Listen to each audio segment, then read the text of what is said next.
뉴스 돋보기 오늘은 정치부 김태희 기자와 함께하겠습니다. 어서 오십시오. 일단 이 5.18 발언, 이 관련 발언으로 좀 논란이 일었던 국민의힘 도태우 예비 후보의 공천 문제, 이 한동훈 비대위원장이 재검토한다고 했었는데 결론이 나왔습니까? 네, 도태우 예비 후보의 공천을 결국 유지하기로 했습니다. 먼저 논란이 됐던 과거 도 예비 후보의 발언 들어보시죠.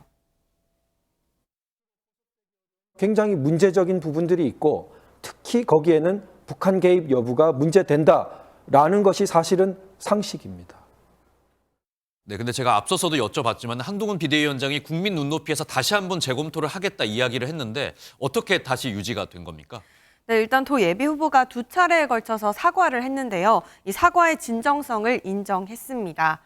특히 공관위는 도 예비 후보가 5.18 민주화운동 정신에 대한 헌법 가치를 확고히 인식하고 있고 5.18 민주화운동 정신을 존중하고 충실히 이어받겠다는 점을 고려했습니다. 이 공관위는 유사 사례가 재발할 경우 공직 후보자 자격 박탈을 포함한 강력한 조치를 할 것이라고 밝혔습니다. 네, 일단 이렇게 유지가 된 것 같은데 국민의힘 공관이 오늘 다른 이 국민 추천제 면접도 시작한다면서요. 이건 어떻게 진행이 됩니까? 네, 일단 국민의 추천을 받는 건데요. 국민의힘은 전통적인 여당 강세 지역에서 국민 추천제 후보자 면접을 진행합니다. 대상 선거구는 서울 강남갑과 강남을, 대구 동군이갑과 북갑, 울산 남갑 등 5곳입니다. 180명의 신청자가 몰렸고요. 서류 심사에서 50명 정도가 남았습니다. 정영환 공관위원장은 어제 기자들과 만나서 전문성 있고 사회적으로 검증된 30대 중후반이 후보자를 하는 게 좋다는 생각을 갖고 있다. 이렇게 언급했습니다. 공관위는 심사를 거쳐 이번 주 중으로 최종 후보를 발표할 예정입니다. 네, 이번에는 민주당 소식도 한번 짚어보겠습니다. 민주당 오늘 추가 경선 결과 발표를 하는데 저희가 주목할 만한 지역이 있을까요? 네, 일단 오늘 수도권과 호남 지역의 후보자 경선을 추가로 발표합니다.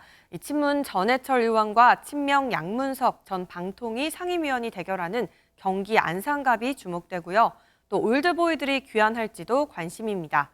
박지원 전 국정원장과 현역 윤재갑 의원이 양자 대결하는 전남 해남 완도 진도, 그리고 정동영 전 통일부 장관과 현역 김성주 의원이 맞붙은 전북 전주병 등이 있습니다. 네, 그리고 저희가 앞서 리포트에서도 봤지만 민주당이 주도하는 이 비례정당이 있잖아요. 여기서 시민사회 이 후보 2명이 자진 사퇴를 했는데 민주당이 나머지 후보들에 대해서도 사퇴 요구를 했다면서요. 네, 맞습니다. 바로 임태훈 전 군인권센터 소장과 김윤 서울대 교수인데요. 임 전 소장의 경우 군내 인권 문제와 관련한 활동을 해왔고 김윤 교수는 의대 정원 증원을 주장해서 의료계 내에서 공격을 받은 인물입니다. 전지혜 위원이나 정영희 회장처럼 이력 논란이 있다기보다는 시민사회 추천의 본래 취지와 맞지 않다는 지적입니다. 민주당은 당초 시민사회에 장애인이나 플랫폼 노동자와 같은 소외계층을 추천해 줄 걸 요구했는데 임 전 소장이나 김 교수 모두 이에 부합하지 않는다는 거죠. 네, 민주당이 이렇게 후보를 좀 바꿔달라 이렇게 요청을 하면 시민사회에서는 이렇게 반기지는 않을 것 같아요. 시민사회 반응은 좀 어떻습니까? 네, 일단 합의가 깨질 가능성도 배제할 수 없습니다. 네. 더불어민주연합은 재추천과 같은 다른 방안이 가능하다고 밝혔는데요. 일단 시민사회 측은 아직 구체적 입장을 밝히지 않고 있어서 파기 가능성도 완전히 배제할 수는 없습니다. 이미 서류 접수가 된 후보자 심사를 통해서 당 차원에서 추가 검증을 할 계획인데요.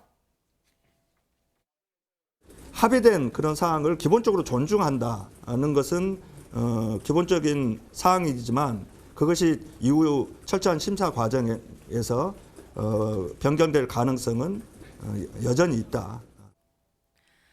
네, 철저한 검증을 예고한 만큼 심사 과정에서 후보가 변경될 가능성도 있습니다.